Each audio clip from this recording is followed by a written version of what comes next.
Good afternoon. Welcome to the second episode of the Right to Clean Water. This is specifically about the Charter Amendment 1, Charter Question 1, that's going to be appearing on your Orange County ballot on November 3rd. September 30th, the vote by mail ballots are going to go out, so you may be seeing this as early as October 1st. This is a very important charter question. It would lead to amending the charter and giving every Orange County citizen the right to clean water. It would also give them the right to legally protect the waters of Orange County. And it also applies to all the water bodies in Orange County, all the lakes and streams and rivers in Orange County, not just the Wekiva and Econ River, but also the lakes all the way down to Lake Conway and over to Lake Apopka and out on the east side to the Little Econ as well as the Big Econ. So today we're very fortunate to have with us the Commissioner-elect for District 1, Nicole Wilson. Hi, Nicole. How are you? Thank you.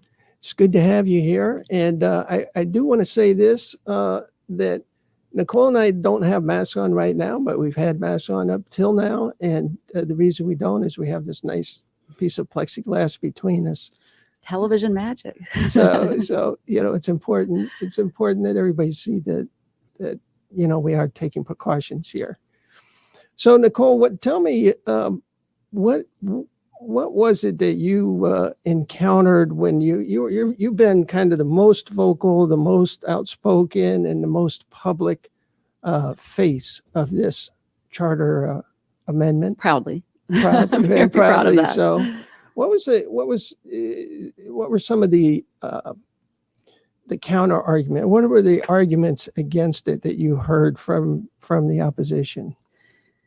They always seem so abstract to me because, this amendment literally on paper is a protection, a right, much like, other rights that we talk about, that you don't necessarily have to jump through agency hoops or bureaucracy.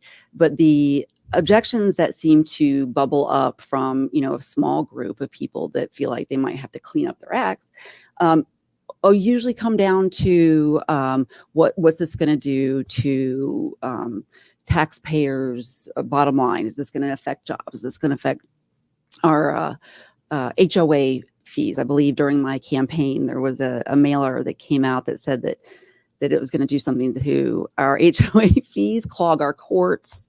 I think those were the main thrust of the argument, which, I don't know if you want me to get into how ridiculous it is, because... Well, the HOA thing I thought was interesting, that is going to cause a problem for HOAs, as though HOAs are beloved, right, in our community. It's like, don't do this because things may happen to your HOA. But the HOAs generally have retention ponds. And why don't you tell us a little bit about the amendment and what that has to do with retention ponds? Yeah, I mean, the great thing about this amendment is that it was so well thought out, and in so many different phases, things came up, like questions about whether or not what we use already in the structure of development would be somehow, an equation. And so it's specifically written into the language of the amendment that man-made retention ponds, as you see in developments, usually HOA supervised or managed developments, they're exempt. So that is one of those that, it can be very easily set aside if somebody brings up that argument, if you're having a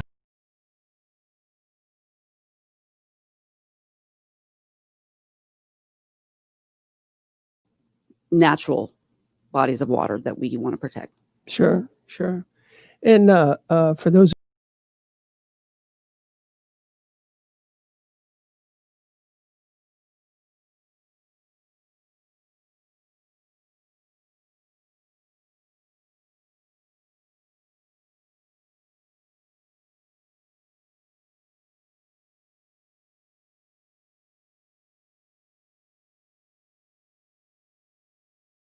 and Jeff and Noel and Jim Turney. So we're getting quite a few people tuning in here. So this is like, I'm not sure what our president would say about our ratings. Well, this is how it all starts, Chuck. I think the first time any of us ever talked about rights of nature. and then all of a sudden you add a few more, and then you add a few more, and people say this makes so much sense. I've been looking for this idea. I can't believe someone's been able to articulate this need. And that's, I mean, it's, exactly. We also have on the line 3 of our regional directors for the Florida Rights of Nature Network. We have Joe Benazia down in Southwest Florida. We have Barbara Cady in West Central Florida, and David Moritz, who is up in the Gainesville area, which is our northern district. Right. So let's go to ladies first. Let's go to let's go to Barb. Barb, do you have anything that you want to ask Nicole? Nicole, first of all, I want to congratulate her on her amazing victory. I was following your race, and I'm so excited that we have a Rights of Nature, Right to Clean Water person on the board in Orange County and on the commission.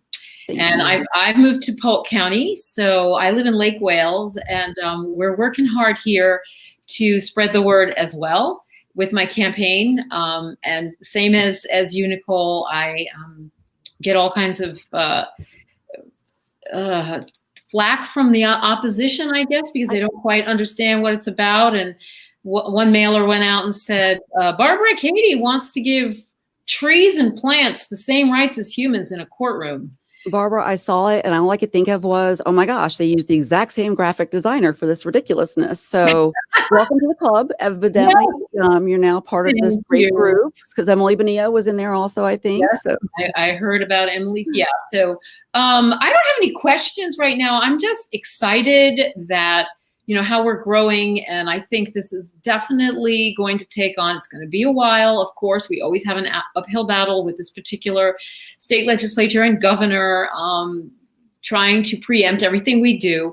But when we start electing candidates like you to the local commissions and me to the state house and all the other wonderful candidates that we have running, I think, you know, it's the way of the future. I'm optimistic, but I'm also very patient.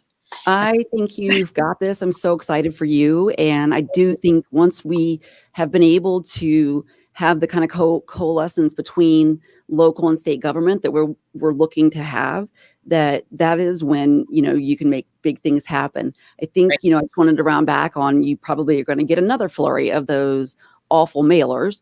Oh yeah. But I think it's a backfire, because even the people who I have some really very big differences of opinion with on other policy issues, when they dug deep about what those flyers were on, the Rights of Nature movement, and well, specifically the right to clean water. Right.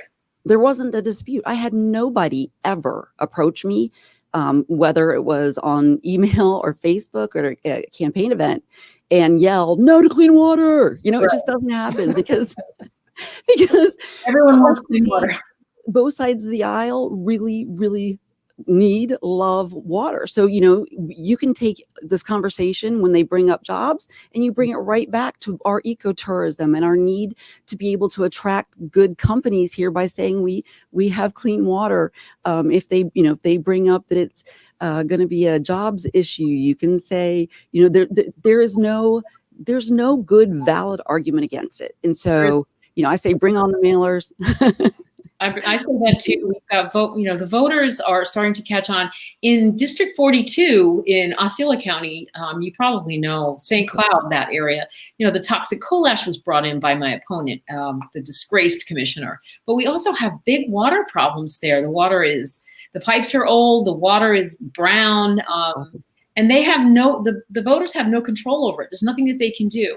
And then their mayor comes on and says all these things about, well, you know, it's aging, but yeah, we're gonna annex a bunch more, you know, acres over there, and we're gonna bring in more people. And we do have enough water. We have, you know, and obviously there's a problem. We have a problem in Polk County as well. There's a water issue and a water worry about the future. So this is a perfect timing. I'm ready to keep going. I think we're going to win the seat, and then we will have a voice among others up there in Tallahassee, but we're going to continue the fight locally as well. So I'm really excited to be. I'm so looking forward to that. Yeah, we can't wait for you to win, Barb. And I know all the constituents, your future constituents in Polk and Osceola County. Can't wait for you to win either, because the alternative is just too horrible to anticipate. True. Nicole, because you're so sparkling that our viewership has gone up 300%.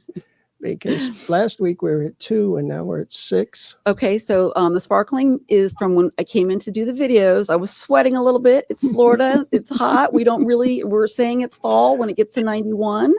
Yeah. And it was very nice that they were like, "You're a little sparkly." I'm like, sure, we're going to call it sparkle. Yeah, it was good. It was good. Came out great.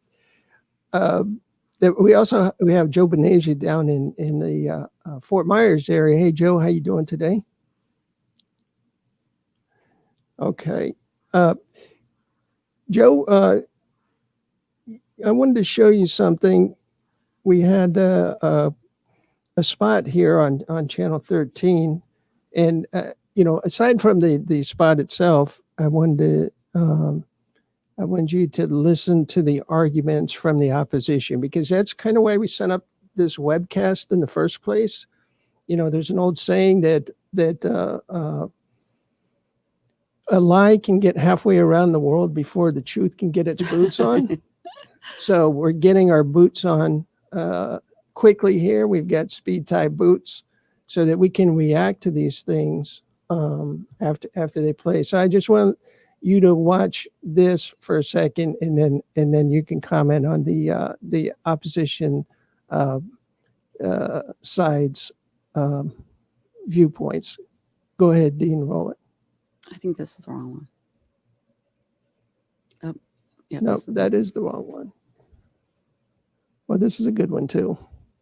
This is Jeanette talking about the Wekiva River. Mm-hmm.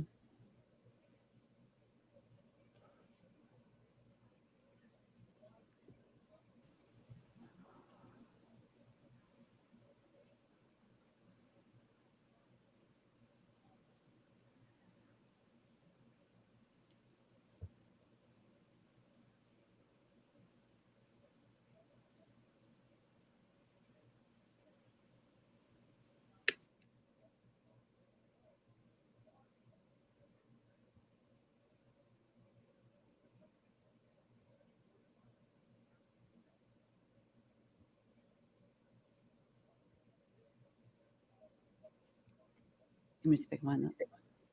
What's that? Let me see if I can find it. Yeah, that'd be good. I'll do a little soft shoe here.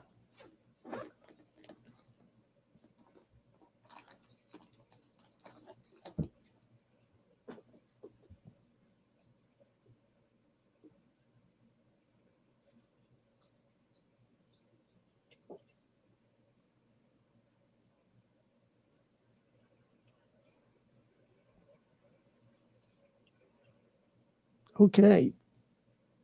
Thank you, Dean.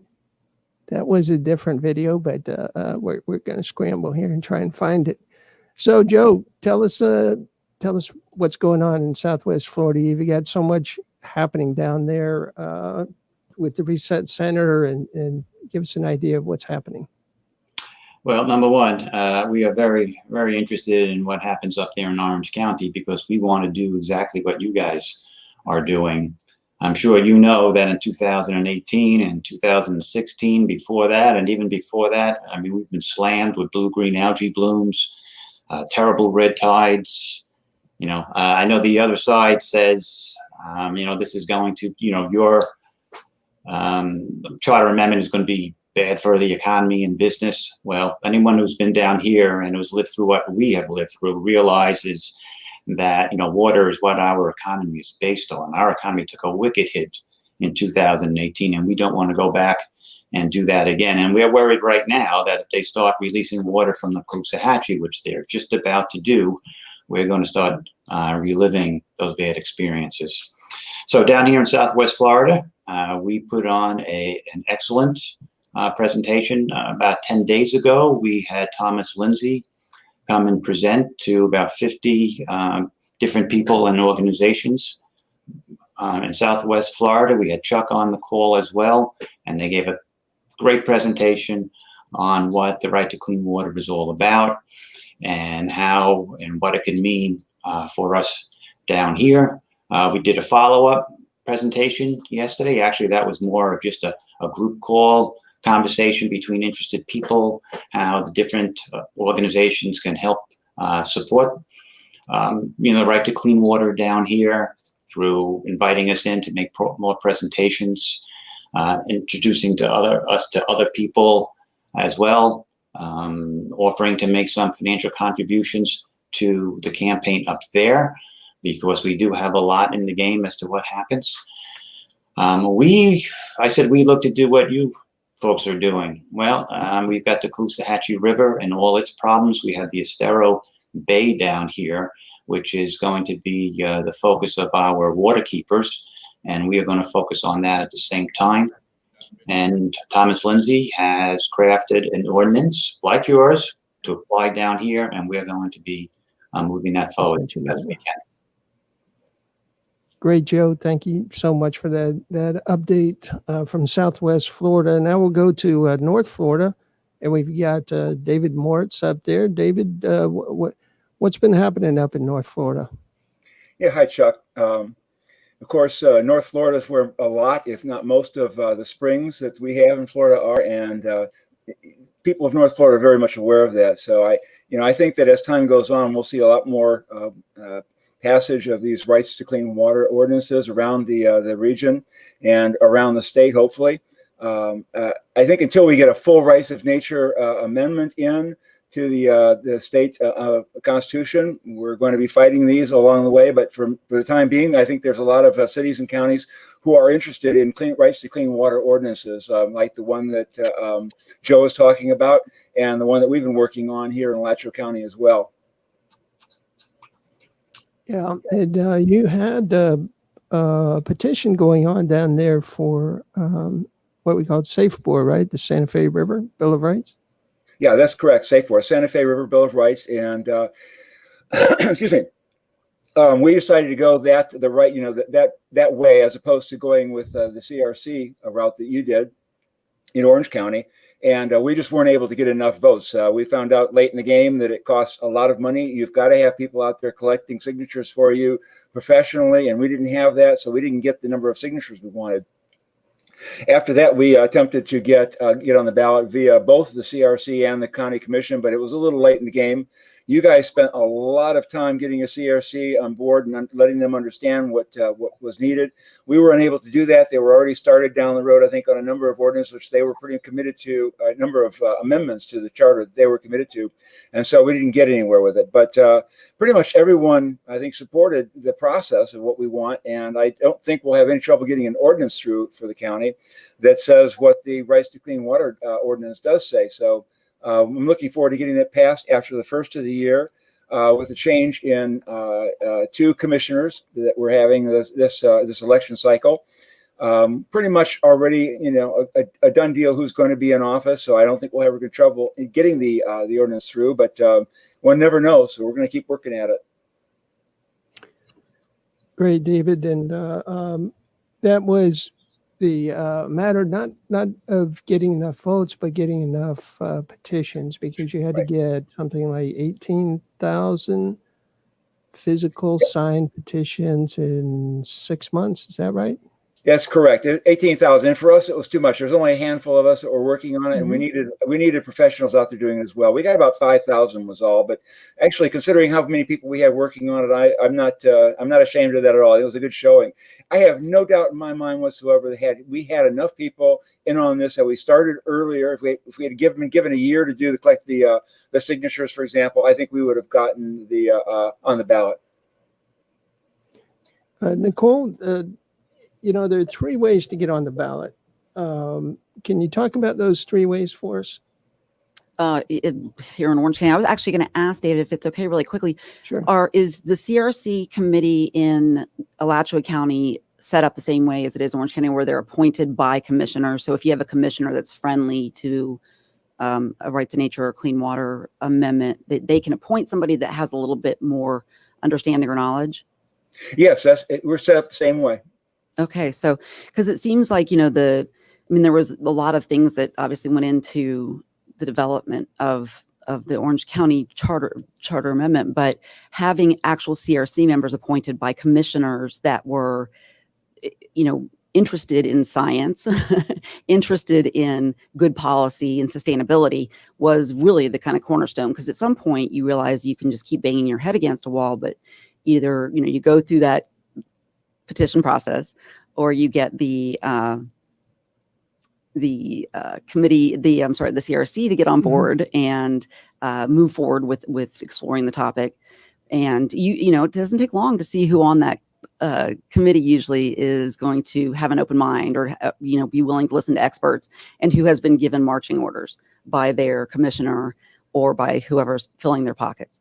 So yeah, let's talk a little bit about why we're using this route, amending charters,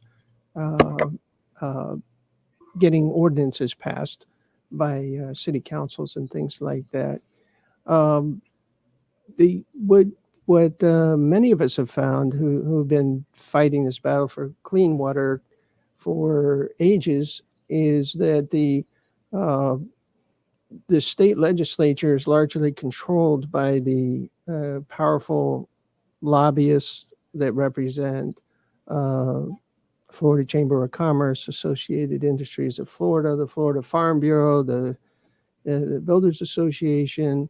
Those are deep-pocketed entities that can afford to fund candidates like Barb's opposition in House District 42, who will basically rubber stamp and pass along bills that, if they are setting up regulations, those bills are written by the regulated. It's part of the reason it's interesting, because we were talking about it in the need for local governance, but you can apply it to the entire broken system of permitting, because we're going to agencies that are filled with people from those industries to get permission to pollute something. And, the agency, the idea behind agency was good, right? This delegation, because not everybody in Congress or a legislature can be an expert in all things, but it only works when people have integrity or ethics. And if it's not working, there needs to be some way that citizens can take those matters back into their own hands. And that's really the crux of looking at this, the home rule charter amendments and ordinances. Yeah, here in Orange County, what is now going to be Charter Question 1 that you'll see on your November ballot. We actually started this process proposing this to the Charter Review Commission back in June of 2019. It's like 10 years ago. As I've often said, I never had a child, but it was as close to childbirth as I think I'll ever get. It was very excruciating, painful. And we do have so many great attorneys like Nicole. Nicole is an attorney, and Nicole and I have known each other since she volunteered to work in the Earth an environmental law clinic. My first client. Her first client. Legal Women Voters, Natural Resources Committee. Yeah, the League of Women Voters, and bless them, they've done great work. And one of the things that I learned with the League of Women Voters is how you lobby as a citizen. So I would go to Tallahassee, and I would go around to Senator's office, and I'd say, for instance, Amendment 1 funding in 2014, and this is how we think you should spend it. The league thinks you should buy land with it because that's what every one of the voters thought we were getting. Everyone seemed to agree. And finally, one of the aides to one of the senators said, "Chuck, can I tell you something?" I'm like, "Sure." She said, you come in here and every month and you talk to me for about 10 minutes, and it makes so much sense. But the minute that you leave, there's a line of lobbyists outside my door that come in and tell me that you don't know what you're talking about, that you don't know the science, that drinking polluted water is actually good for you. It makes your, You get your your hair minerals. grow. It's full of minerals and healthy Vitamins. vitamins. Sounds And, funny, but that's okay. So does yeah, kale. yeah, a little bit of gasoline in your water is really gives you a little pep. Right. It starts your day off right. It's But bizarre. and this is what they hear over and over and over again, and I'm sure just like a popular cable channel, even if the news is incorrect, if you keep hearing it over and over again, it gets into your head, and then it comes time for a vote, and here come the lobbyists from the industries that gave them $5,000 or $10,000 to their PAC or what have you. And how else do you think they're going to vote? It's the problem, because on the other side of that issue are people like us who are just trying to keep the health and well-being of our community. And so you're looking at a bunch of part-time ragtag people that make it. Well, I'm just saying, we make a living to support our environmental habit, and then the other side of the aisle, they have endless resources. But then that's why you have to appeal to, and I think that's also why local campaigns are really important, because it comes down to, at that point, being able to there's not enough lobbyists to hit everybody in Orange County, right? I mean, you can get the commissioner and try to get that person enough money to get flyers and ads and what have you. But if you talk about local issues, people understand that a little better. I think it's, you talk about water with people in whatever letter is behind your name becomes less relevant. There's not a line at the door outside of that neighborhood meeting of lobbyists, whereas, up in Tallahassee, it does. I mean, it's just it feels insurmountable, but it is surmountable. I mean, we're going to do it. Yeah, well, it's looking really good right now for our cause here, the Charter Question 1, the right to clean water. We have picked up the endorsement of the League of Women Voters of Orange County. We picked up over the course of time, great support from the River Keepers of Florida. We've been endorsed by the Orange County Democratic Party, and there's a little newspaper here in town that may be coming out with an endorsement, and who knows? We'll have to keep our ears perked up to see what they say about it. But certainly, what we're doing here in Orange County, this is why we have people like Joe and David and Barbara who are so interested.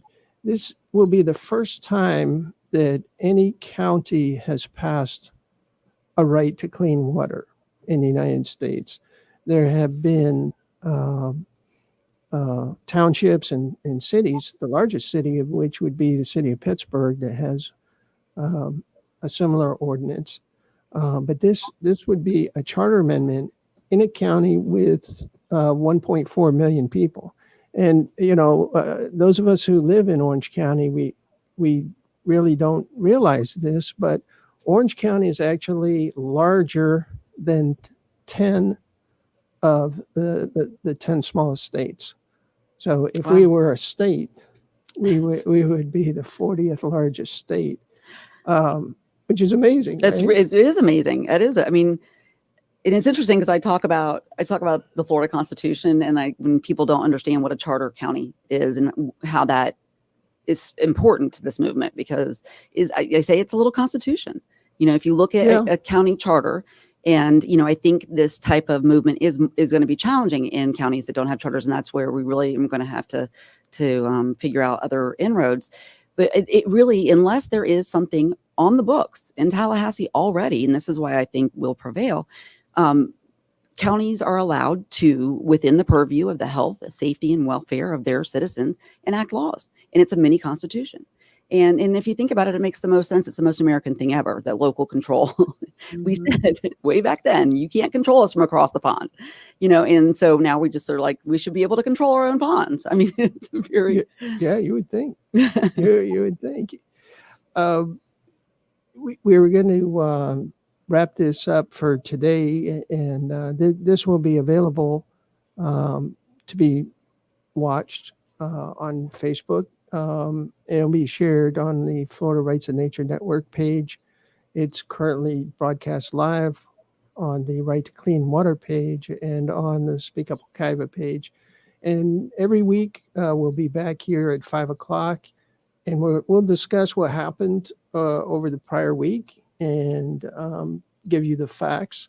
If you receive a mailer that says, oh my goodness, the sky is falling if Charter Question 1 passes. Mhm. And we fully expect that, right, Barb? Yes. Yeah.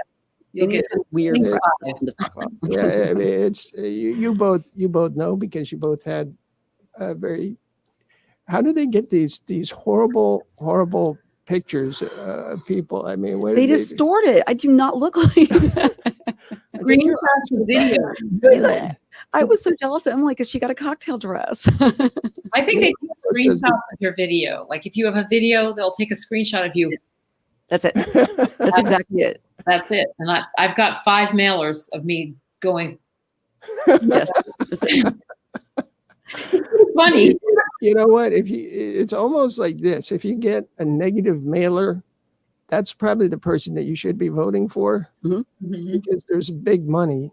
They cost big money Mhm. in Orange County just to send out a mailer. It's I like a was buck a the piece. unknown. I had no money to put out there I had very few signs. They literally got my name back out. So I was a little bit grateful, because I think people then, it started to drive people to my website. And quite frankly, does. that's what I needed, because the second they got there, they realized that they really liked the platforms. So let them send the negative mailers. I think, I it's a good agree. sign. It means they're scared. Same thing was happening to me. I got a couple of emails through my website saying exactly that, and I checked it out, and you are exactly the person I want to vote for. That's it. So it can work in your favor. All right. So if you're watching this in replay on Facebook or YouTube, tune in next Thursday at 5:00, and we'll be back, and you'll be able to ask questions if you go on the Right to Clean Water page and watch it live. You can type in your questions in the comments section of the page, and we'll be glad to answer it. What we're here for, and the whole reason why we're doing all this, is to get the truth out quickly. And it's so important that if you hear something negative, that we be able to give you the correct information, because whatever you get in the mailer, it's going to be distorted. The picture, right? The picture is going to be distorted, and It's a good indication that whatever you're reading is also distorted. yeah. So, and you'll be able to ask us directly, oh, I heard such and such, and then we'll be able to respond. Next week, we're going to have, we're excited to have Gabby Milch and Sharon Bramlett, who are going to talk about water pollution in Orange County. And we get this question. This is all the part of the educational process. People say, well, what's wrong with the water in Orange County? I don't know. I get a test. I get a paper every year that says that they tested for 8 chemicals, and those 8 chemicals were within the range that it says it's not going to kill me. Right? Yeah. But what they don't tell you is there are probably at least another 1,500 chemicals that they don't test it for. And I don't want to steal their thunder, but if you have any questions about water pollution in Orange County, please tune in next Thursday. I was going to say really quickly, just as a closing Sure. thought about whether, when you hear some of those attacks or negative talking points, I think the key question to ask is, who are you and who do you work for? because typically they're not just a citizen that's coming out to say something. They either are connected to one of the industries that is feeling like they need to double down on their pollution efforts, or they are representing somebody who is a special interest. So, a lot of times people would, come forward and say, I heard such and such. And my question is, well, who do they work for? Where or who are they speaking for? Yeah. Because it's going to give you, it's a framework for what their motives are. All right. Well, thank you, everyone. Barb, Joe, David, and most special thanks to Nicole Wilson, Commissioner-elect, District 1. We'll see you next week. Thank you. Thursday at 5 o'clock. So thank you, everybody. Thank you. Thanks for tuning in. We'll see you next Bye. week. Great to see you. Bye. Yep. Good day.